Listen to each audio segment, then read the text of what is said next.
Bonjour tout le monde. Dans cette vidéo, nous allons calculer le PGCD et le PPCM de ces deux nombres. Et à la fin de la vidéo, nous verrons la relation qui existe entre le PGCD et le PPCM. Le PGCD, c'est le plus grand diviseur commun. Le PPCM, c'est le plus petit multiple commun.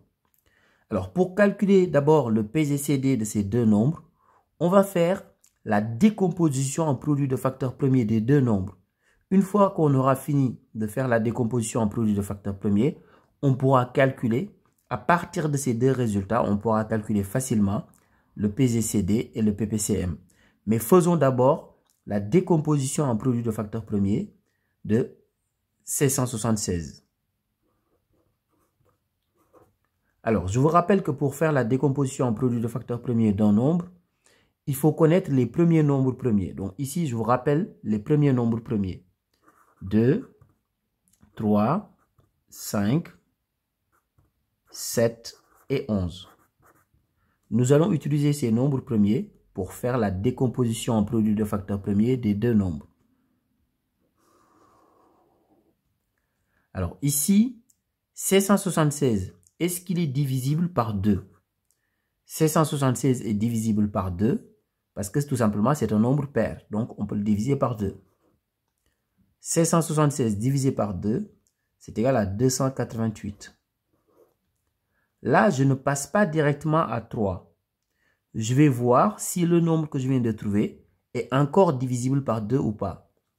Ici, il se trouve que 288 est bien divisible par 2 parce que c'est un nombre pair. Donc, je le divise par 2. 288 divisé par 2, c'est égal à 144. 144 aussi est un nombre pair, donc je le divise par 2. 144 divisé par 2, c'est égal à 72. 72 aussi est un nombre pair, donc je le divise par 2. Et 72 divisé par 2, c'est égal à 36. 36 aussi est un nombre pair, donc je le divise par 2. Et 36 divisé par 2, c'est égal à 18. 18 aussi est un nombre pair, donc je le divise par 2. Et 18 divisé par 2, c'est égal à 9.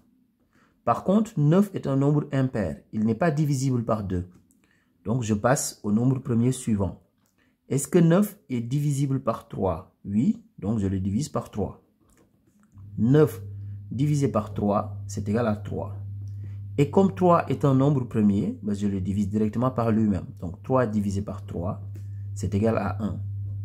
Et dès que je trouve 1 ici, ça veut dire que la décomposition est terminée. Maintenant, qu'est-ce que ça veut dire? Ça veut dire tout simplement que 1676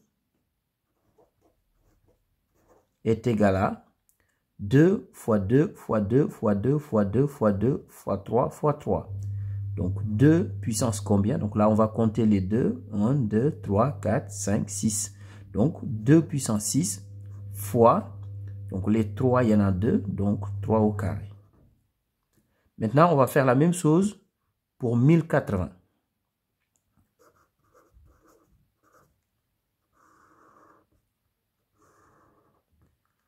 Est-ce que 1080 est divisible par 2?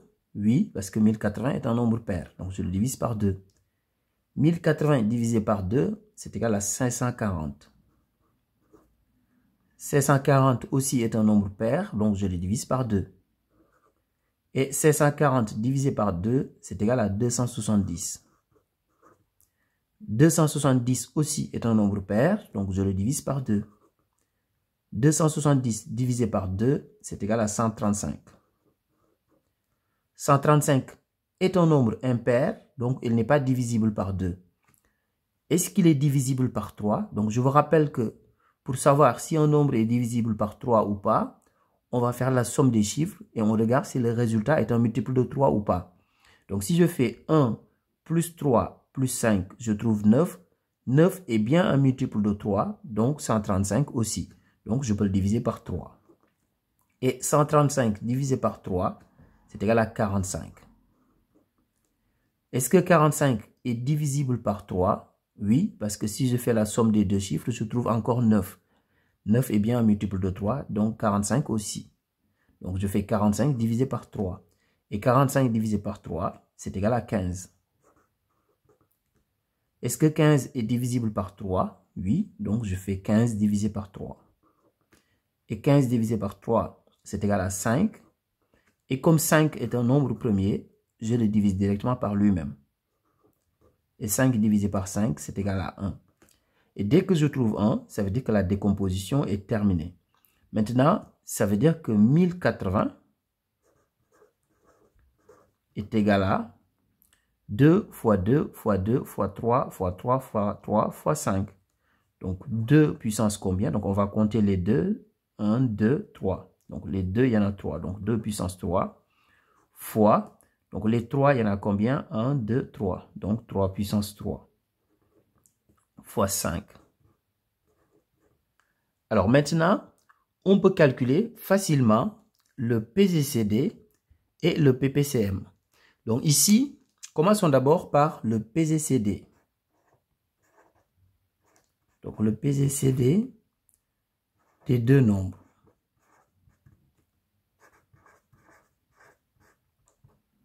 Alors, pour le PGCD, on va prendre tout simplement les facteurs qu'ils ont en commun avec le plus petit exposant.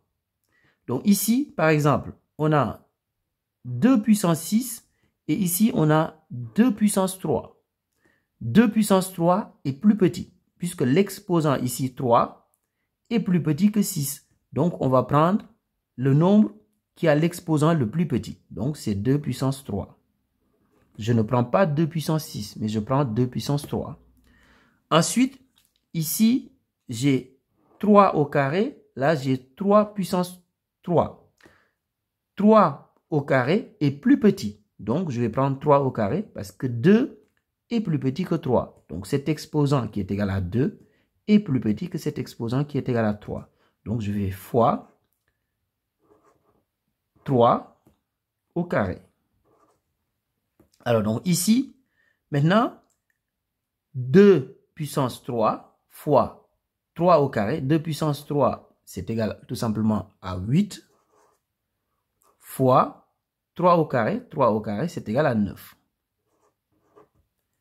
Et 8 fois 9, c'est égal à 72. Ça veut dire tout simplement que le PGCD des deux nombres, donc le PGCD de 776 de 1080, le PGCD est égal à 72. Maintenant, on va faire la même chose pour le PPCM. Donc le PPCM de 776 et de 1080.